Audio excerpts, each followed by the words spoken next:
And it's 1:30. Let's get started. I want to welcome everyone to your Smart Manager webinar. And today we're talking about preventing suicide for managers. Dare to intrude. With COVID, there's been this renewed focus on mental health. And so we also know that October is a hard month for a lot of people with the loss of sunlight, people who are prone to seasonal affective disorder. It really starts to kick into gear around this time. So the timing on this is perfect.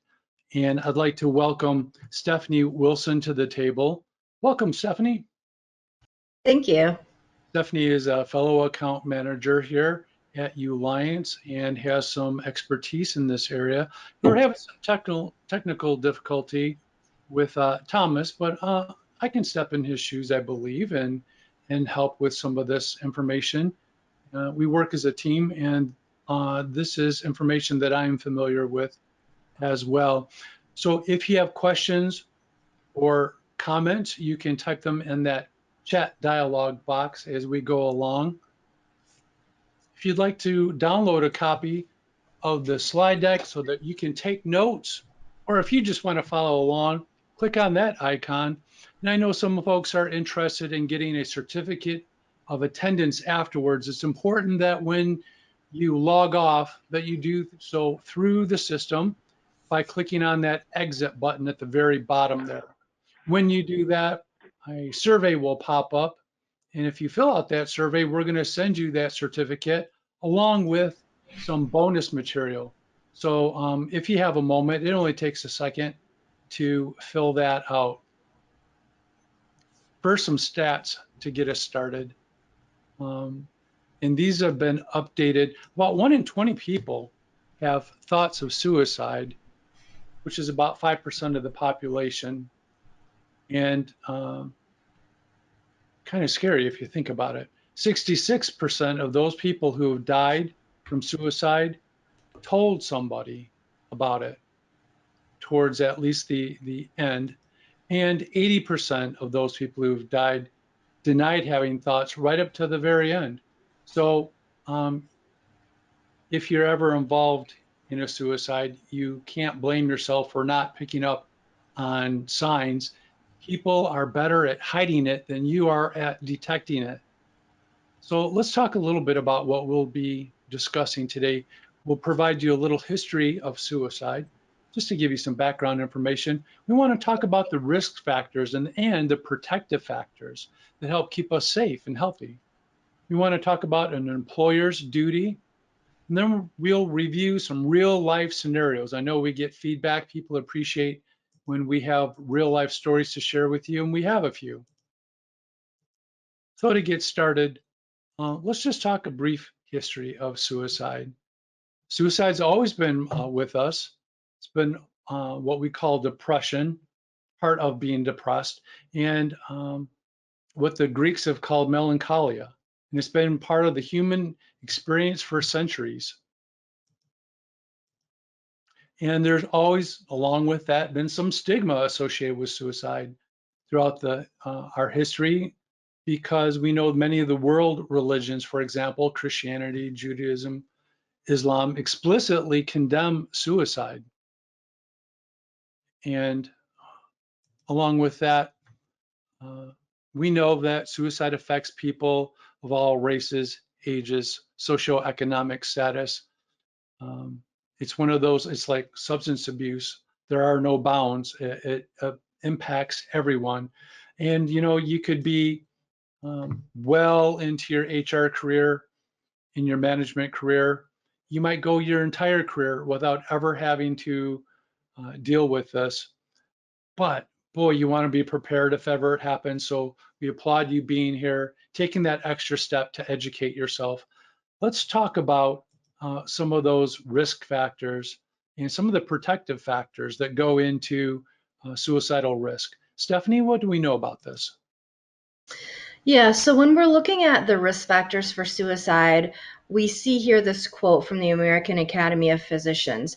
And that's talking about like the best predictor or risk factor of suicide is those previous attempts. So keeping that in mind when we're talking about risk factors, if we have that information, that's a very good predictor to be aware of.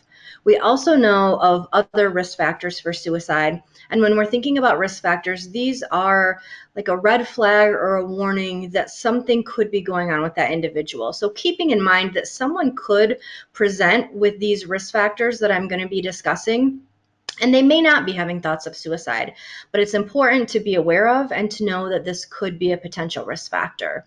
So, one of the risk factors is a recent change in your mood or behavior. And so, this might be a change that you're not necessarily thinking of when we think of someone with thoughts of suicide. So, when we're thinking of someone who may be having thoughts of suicide, we may think someone may be feeling sad, maybe they're being more withdrawn, they seem depressed. But that change in mood or that shift in mood is really to the opposite direction of that. And so maybe someone has been experiencing some of that depression or sadness, and then all of a sudden we see that seem to go away. There seems to be, an increase in their happiness. They're more at peace. Maybe they're reaching out more and interacting more with friends or family members. And so that's the shift in mood that we're talking about there specifically that can be a risk factor to be aware of. It seems counterintuitive that someone would seem happier on the verge of suicide, but I think for some people it's because they have peace of mind at this point. They've made their decision. They can see relief on the horizon, and that explains it.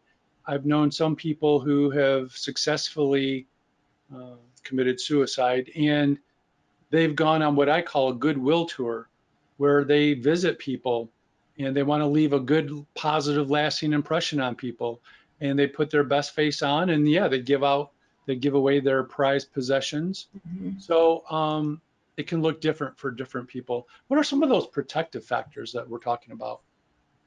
Yeah, so these protective factors, I think it's important if when we're talking about the risk factors that we also make sure we're mentioning those protective factors. And those are things that can help keep someone safe who's having thoughts of suicide. So again, we always want to make sure that someone could have these protective factors in place and they could still die by suicide.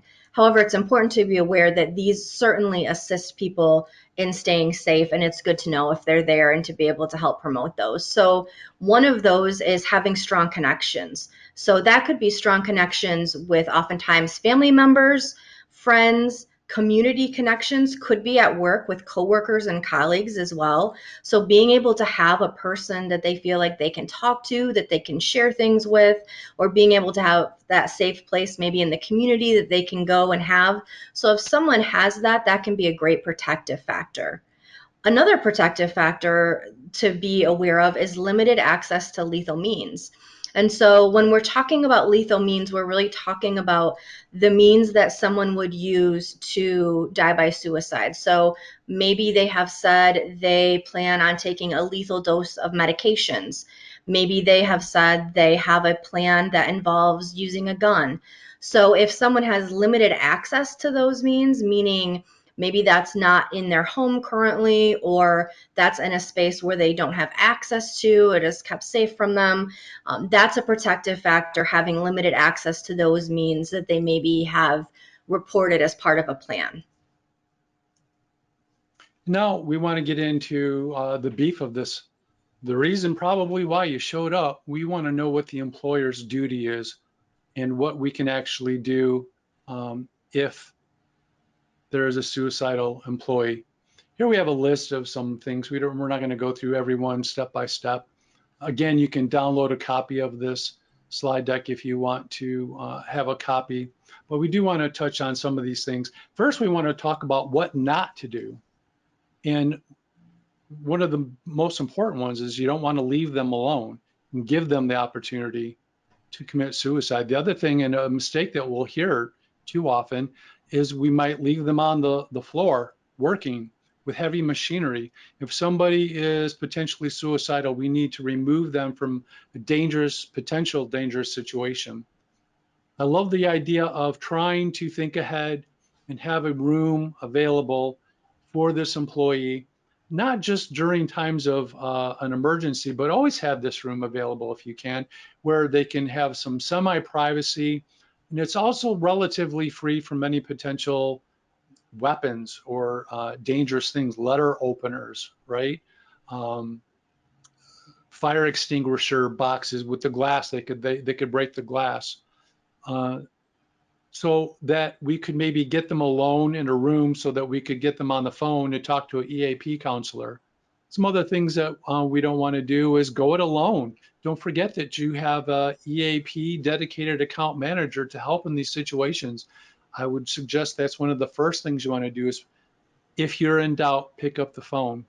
We don't want to escalate the situation by getting other people involved that don't need to be involved.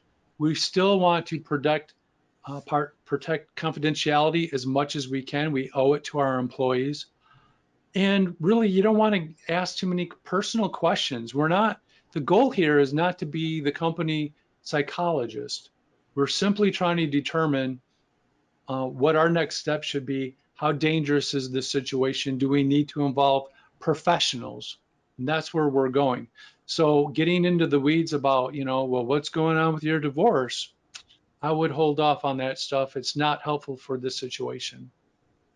Stephanie, now so there's a little review of things not to do just to get us started. Stephanie, you had some ideas of things that we do want to do. Yeah, so I think this is such a great statement here. The most important thing anyone can do is to have the tough conversation and dare to intrude. And that's what we're really talking about when we're talking about um, having interactions or intervening with someone with thoughts of suicide and being able to ask that specific question. Someone said something to me a couple of weeks ago and it really stood out and it seems to fit well here. We know that can be a tough conversation and uncomfortable. And someone said to me, a few minutes of me feeling uncomfortable could save someone's life. And I thought that summed that up really well, is that we know it can be uncomfortable to ask that direct question, but it's so important to be able to ask that question. You know what else too? Maybe this is too gruesome. I already started those, so I'll finish my thought. What is more uncomfortable, asking this question or going to a funeral? Yeah, Talking to the surviving family members. How horrible is that? Having yeah, them come up to work to collect their belongings and putting it in a box. So yeah, tolerate the uncomfortableness. But if we anticipate this and we can plan for it, maybe it won't be so uncomfortable. yeah. So here's the big tough question. Yeah, so this is the question. Do you feel like killing yourself? And it's direct, right? It's specific. We want to try to remain as calm on the outside as we can, even though on the inside we may be feeling some of that uncomfortability or nervousness, but it's important to ask the question directly.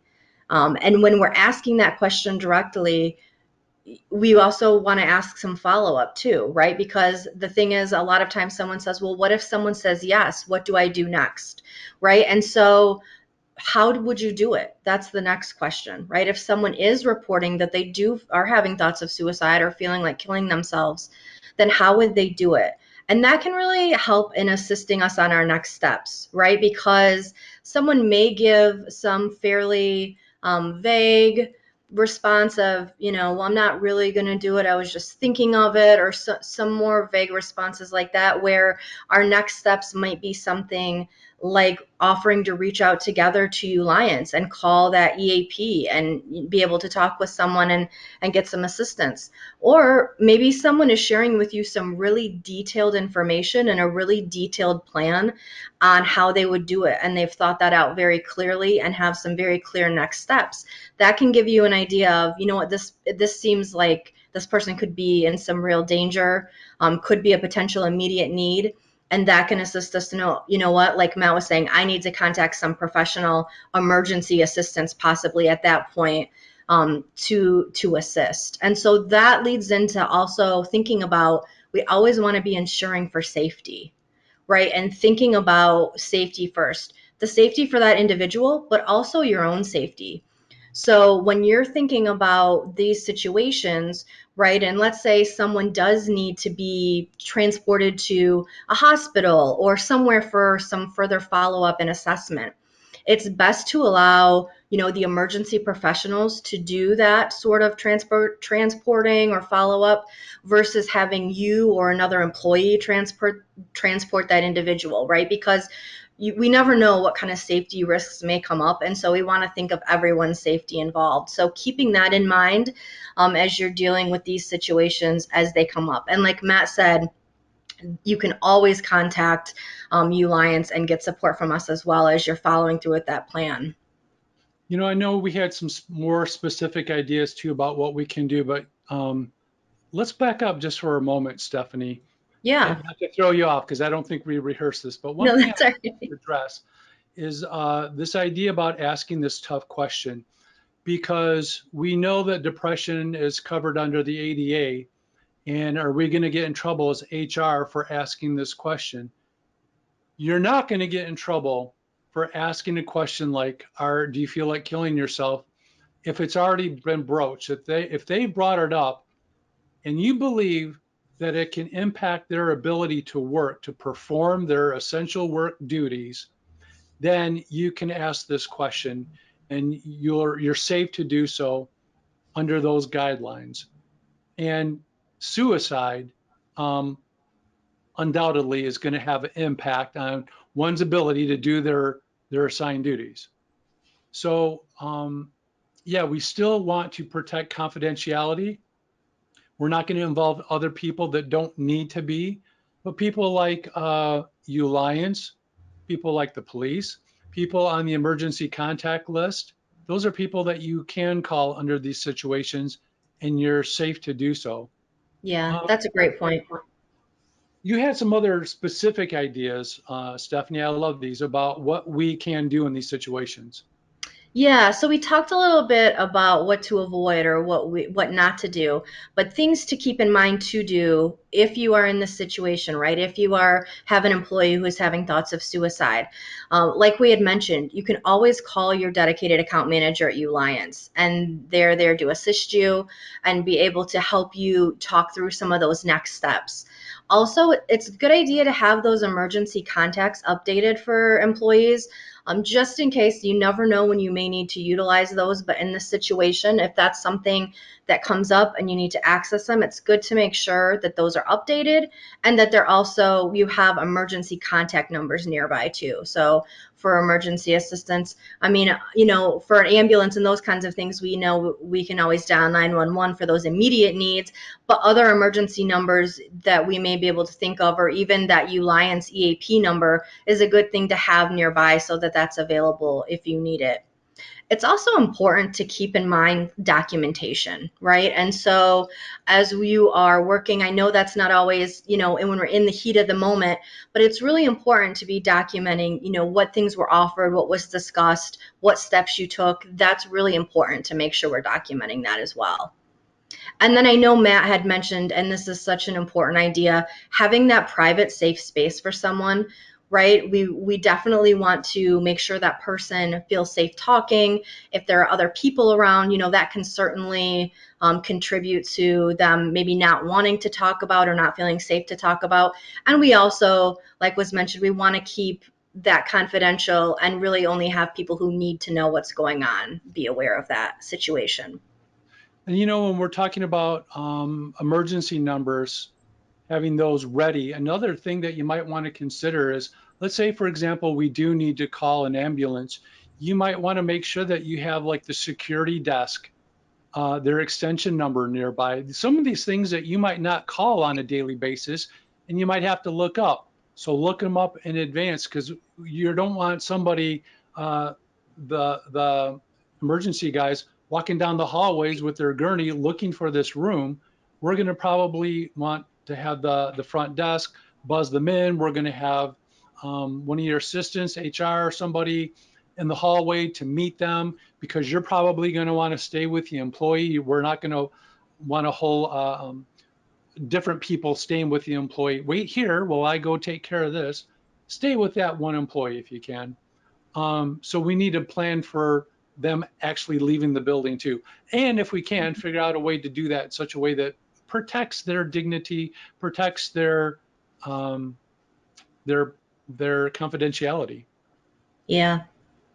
And as always, we want to take all these suicide threats seriously. I mean, sometimes, yeah, people are saying something flippant. Oh my God, that was so horrible. I'd rather die. And somebody mishears it. If it's reported to you, your duty is to investigate it. Now, we had some scenarios we wanted to review, but real quick, I want to remind everyone you can download a copy of this by clicking on that icon there. If you have questions, you can put them in that chat dialog box there. And right after this, if you're looking for a certificate, please leave through the system by clicking on that exit, and a survey will pop up and we will send you some information. Let's go to this first scenario. Stephanie, set us up here. So, and I think I was thinking about the second scenario. So Oh, am I doing this one? if you have one for this one, Well, the suicidal at work, right? We've experienced this. We're talking to an employee because maybe they're late. We're on the verge of discipline or something, and then they disclose that they're feeling suicidal. Or a coworker approaches us and says, "Hey, Frank down on the floor says that he's suicidal. What do we do in this situation?" So one of the first things, again, we want to get them off the floor with all that dangerous equipment, or if they're driving around on something, get them out of that vehicle. And if we can get them alone in a quiet room that's safe, we're going to stay with them and call Uliance, because one of the things we may be able to do is get them on the line with a licensed counselor to do an assessment right then and there to figure out the lethality, the probable lethality of this threat. How real is it? This is not guesswork that we want to be doing ourselves. We're going to leave this to the professionals. Um, while so again, we want to be nearby this room. If we can get them on the phone, talking to Uliance, talking to a counselor. While they're doing that, we might be looking up emergency contacts. Remember, we're not going to take them to the emergency room ourselves. If somebody's suicidal and we're driving down the road, they're not in their right mind. And if they don't care about their own life, they may not care about your life or anybody else's. They could grab the steering wheel and turn the car into oncoming traffic. We don't know what they're going to do. We're not going to risk it. We could have the next of kin come down and that would be okay for them to take them. Better yet, have the ambulance take them. We might be calling 911 while they're on the phone if we think it's going that direction. If you have certain thoughts about that. Um, after we're asked these questions, if the answer is no, or they're just being kind of evasive, such as, you feel like killing yourself, well, not today, or, I'm not thinking about it right now, I still call that 800 number. And we can get some recommendations from there. Depending on the outcomes of this telephonic assessment, the life advisor consultant can obtain the employee's verbal permission to speak to you again, let you know what's going on, share because they have the verbal permission. If there's no risk, the employee can be set up with follow-up services like their counseling appointment and give some next steps for HR, what they'll do based on that situation. Stephanie, you had some ideas too about what we might want to try in a different situation if the employee is not in the office.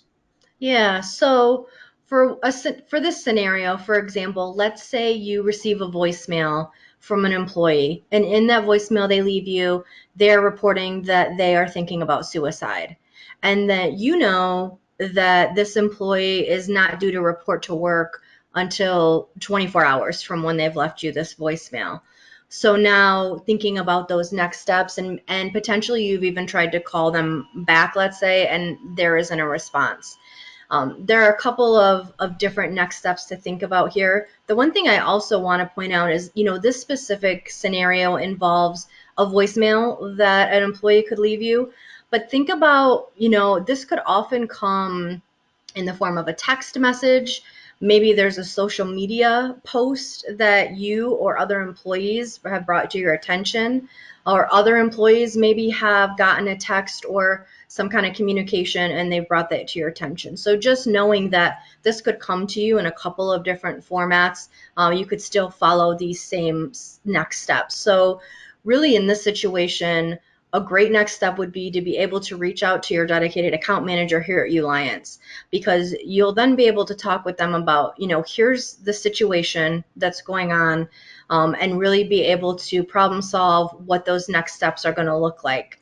Oftentimes, if you're concerned about someone, being in danger, or someone else being in danger or being in immediate risk, you can contact the police, to do like a welfare check, to check in on the individual. Let's say there's no response, there's some concern, there's been, a very specific, plan or different information shared with you that has you very concerned for this individual. You can always request a welfare check.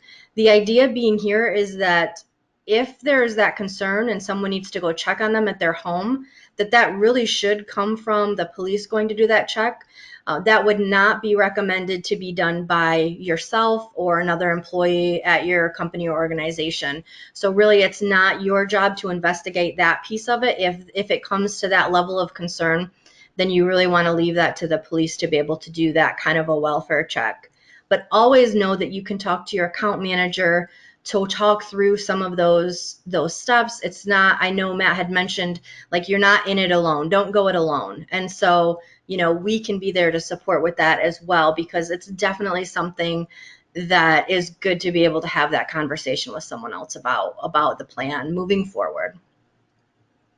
Now, immediately after this webinar, we're going to open up the Life Advisor Lounge where you can turn on your microphones, turn on your webcams, and we'll just kind of hang out for a while. You can ask follow-up questions if you should have any about this, or we can talk about whatever. It's an open kind of forum, and you're welcome to stay. Before we say goodbye, though, we also have online with us a number of our fellow account managers, and Carol Sipersky in particular had some feedback that she wanted to provide before we say goodbye in these last 2 minutes. Dr. Carol, I have unmuted you. I wonder if you would like to contribute. Sure, You had some sure. input. Excuse me. I had gotten some really good feedback because, as luck would have it, these things don't happen in a convenient way or at a convenient time. And the suggestion that we actually had was have a notebook for third or fourth shift available, especially training for the shift supervisors. There's not always an HR person readily available, so that somebody knows where to go, who to call, the phone numbers. Somebody had even taxi tickets that they had in this notebook, emergency contacts. I mean, they had the whole thing, the documentation paperwork, what you need to look for in terms of documentation. Doesn't have to be long and arduous, but it does have to be done. And having that notebook available is kind of helpful. And even knowing when you call Uliance 24/7, not during office hours, who do you get? And how can they access the account manager at that point in time? Because they can. We are on call, we are available 24/7. Thank you so much for that, Carol. And I hope you can stick around for the Life Advisor Lounge and be part of the conversation. I want to thank everyone. Uh, I want to thank our audience for showing up and spreading the word. And I especially want to thank Stephanie for your contributions. Thank you, Stephanie. Thank you. And even though Thomas couldn't be here, he helped put together this presentation. And thank you for that, Thomas. If you would like, everyone has been unmuted. You can stick around for the Life Advisor Lounge where we'll just have a casual Q&A or conversation. You can network or ask, stump the panel if you'd like. You are welcome.